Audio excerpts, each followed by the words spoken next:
the 91st National Day was actually yesterday. Commemorates the 91st anniversary of the kingdom's unification under King Abdulaziz. It's sort of like Saudi Arabia's July 4th. Big nationalistic celebrations across the kingdom. It's really a meaningful day for the kingdom. Richard, I guess my first question among many, but you lived in Saudi Arabia. Do you remember your first national day living there? Well, this is what's fun about this. This is why Saudi Arabia is endlessly interesting to me. It's like a vast ongoing experiment that's going on generations now. I mean, our Westerners concept, let's say American conceptions of National Day, 4th of July. We consider the founders.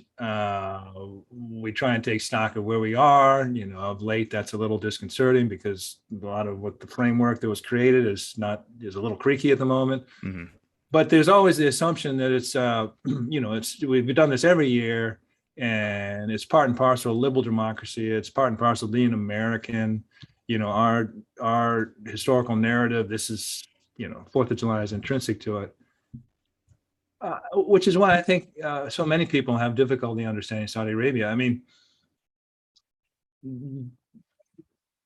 I'll go to your question. When I lived full time in Saudi, and obviously I've traveled back and forth, all the time over the last 30 years, National Day wasn't celebrated. We have to remember that, the country is unified by Abdulaziz Al-Saud in 32, officially 1932, it was officially unified. This was, a country that's, size of half the U.S. 95% of it is close to being desert. Just a hodgepodge of tribes, clans. It's just, a few, on each coast. Some trading cities, obviously Jeddah and Mecca and Medina on the Red Sea, interior capital. It's just a completely diverse and spread out, disconnected rural country.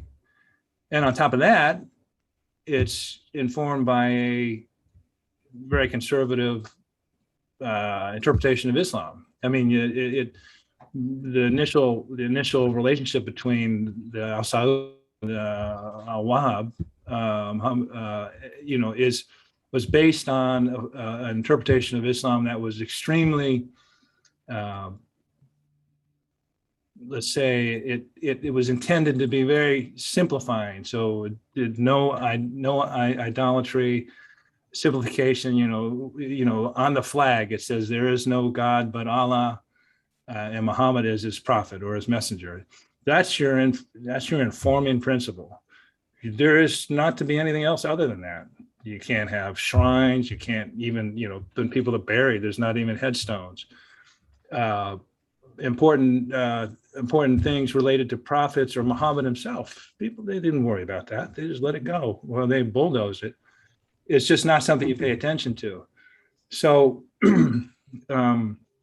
the fact that there's a national day in Saudi Arabia is aspirational, really, because you've got a country. So it was announced, the first national day was 2005. King Abdullah, King Salman's predecessor, authorized a national day, which was quite novel.